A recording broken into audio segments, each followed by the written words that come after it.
Sa dinami-dami pa namang lumalabas ng mababong online lending applications dyan sa social media, hindi na natin alam o nalilito na tayo kung sino-sino nga ba yung mga trusted at yung legit na nagpapahiram ng pera. Dahil nga po karamihan ngayon sa mga lumalabas na ula dyan, nag-iiba lang po sila ng pangalan at yung iba naman ay magkakapatid na pala na ula. At malalaman lang natin yan until nga po na masubukan nating applyan yung platform na yan. Kaya nga naman guys, this time ay meron naman akong panibagong ulan na ibabahagi sa inyo ngayon na namatan ko dyan sa Facebook at na-install ko nga po siya via Google Play na kung saan nga po nagpapahiram daw po ito ng pera for up to 90,000 pesos. So, ang laki.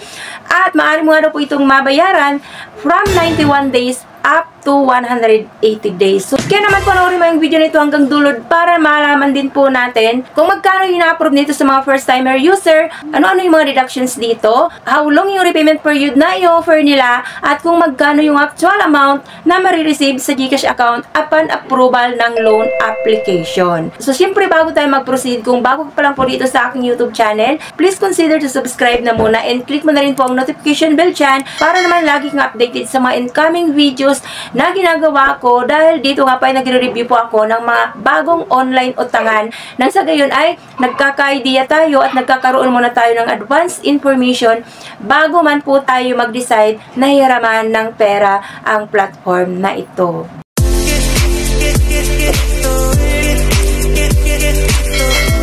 So, ang tinutukoy ko nga po na bagong platform dyan sa Google Play ay si Pesokaw. So, alam kong familiar na po kayo dito at narinig nyo na po ito before, but this time nga po ay kalabas lang din yan sa Google Play at nag-rate pa nga lang po ito ngayon ng 4.9 star at meron na rin pong 559 reviews.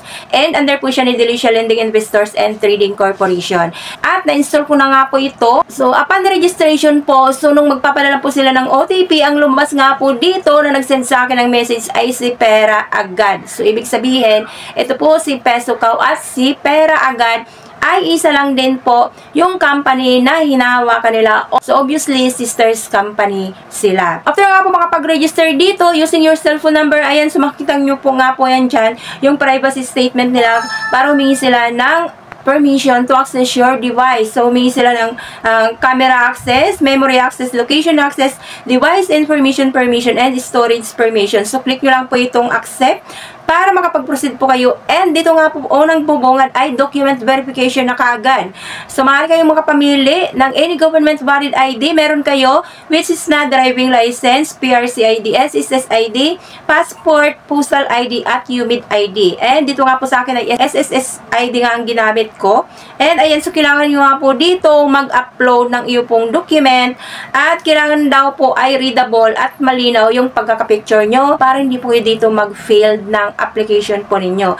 And click lang po itong submit.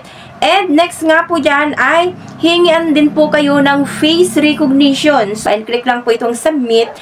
And next nga po ay additional information. So, dito hingian kayo ng educational background nyo, marital status, number of credit cards, email address, gender, residential address, loan purpose, alternative mobile number, at hingian din po kayo dito ng Facebook account po ninyo or Facebook link. Ito naman po ay optional. So, better na wag na po kayong maglagay dito ng inyong pong Facebook link dahil, syempre, para naman safe din po kayo. Next nga ay Viber. Optional naman po ito. Pahingan po kayo dito ng 5 pong contact references. So, dito nga po pinapayo natin na yung mga kasamahan nyo na lamang po sa bahay, ang gawin yung contact references na kung saan malapit po sila sa inyo para naman mabilisan yung namumonitor yung mga incoming text and calls na possible nga po na tatawag sa kanila in case nga po na hanapin po kayo. Next ay receiving account na kagad. So, it's either na e-wallet at bank accounts. E-wallet account, Coins PH, GCash, GrabPay, Lazada PH, at Paymaya. So, click lang po itong done and submit. Bumungad na nga po dito na meron nga daw po akong loan amount na 4,000 pesos. Loan term ay 2 periods at meron ding 3 periods at 4 periods. But this time nga po, ang in-offer nila sa akin dito ay 2 periods. And, ayan, so click lang natin itong confirm. Bumungad na nga po, so yung repayment plan. So, unang repayment ko is on May 28, 2025, which is na kailangan kong ibalik ay 3,960 at yung interest nga daw po noon ay 560. So, medyo malaki. Disregard na lamang po natin itong schedule to dahil nga po, once nga daw po na mabayaran ko in full yung 3,960 ay mawiwib na nga daw po yung second repayment ko. So, take note guys. So, dito nga po ay within 7 days lamang po yung palugit na binigay nila para ibalik ko nga po yung 3,960. At ang masaklap pa dito guys dahil meron nga daw po itong upfront service fee na 1,000 pesos. So, ang laki.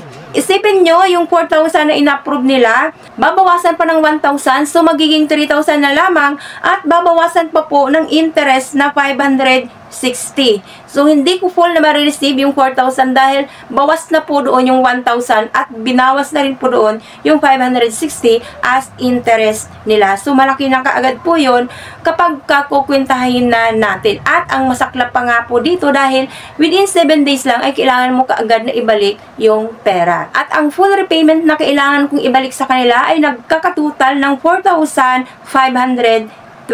So, ang laki na kaagad. So, imagine nyo, binawasan na ng 1,000 yung 4,000 at meron pang interest na 560 at meron pang 520 na pinatong doon sa 4,000 pesos na ibabalik ko. So, umabot nga po ng 2,080 pesos overall na nakuha nilang pera doon sa pinahiram nila na 4,000. So, ang saklap. So, ang laki naman kaagad ng napunta sa kanila na pera at within 7 days lang din yung binigay nila na palugit para magamit mo yung pinahiram nila na pera. So, paano na lamang if ever na dumating na yung time na magre-repay ka kung wala ka pang sapat na pera or wala ka pang pondo na pang babayad sa kanila. So, magkakaroon na kaagad tayo dito ng problema at possible pa, pumasok pa yung harassment ng mga ahente nila that moment nga po na hindi masunod yung repayment period na binigay nila. So, isipin nyo guys, aralin nyo, kung still ay susubukan nyo pa rin hiraman ito ng pera si Peso Cow or si Pera Agad. Dahil para nga po sa akin, so hindi ko siya i-grab dahil nga po, mabigat yun para sa akin at within 7 days lang ay kailangan kong ibalik yung pera. So, wrong timing yun para sa akin. So, dahil nagpuruso pa rin po ako dito, kinlik ko pa rin itong confirm para malaman ko if ever nga po na may disbursement na mangyayari or legit nga ba ito na nagpapahiram ng pera. So, kinlik ko pa rin itong confirm. At ayun, so lumabas na nga po ay loan list. So, under review. Your loan application has been successfully submitted. So, please pay attention to phone review or SMS. So, ditong pala ay meron pang follow-up call yung mga ahente nila para sa verification ng loan application ko dito. And magte-text nga daw po sila if ever nga po na disbursement na magaganap doon sa loan application ko. So, kinaumagahan na po ito bago ko gawin yung review na ito. Wala pa naman akong na-receive na any SMS or any calls mula dito sa ahente nila. So, it's up to you na po guys. So, decision nyo na po yan. Pag-isipan nyo, aralin nyo bago po kayo dito mag-commit ng panghiram ng pera kay Peso Cow. Dahil dito nga po sa mga reviews na nabasa ko doon sa mga naunang nag-attempt na manghiram dito ng pera.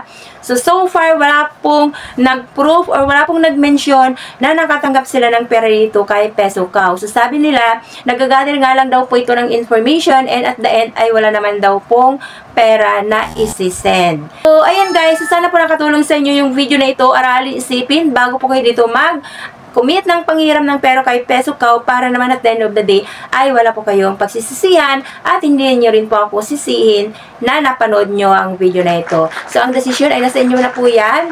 Mag-decide kayo kaagad-agad. So, thank you so much guys. Marami pong salamat sa panunod. As always naman po, God bless po. Bye-bye!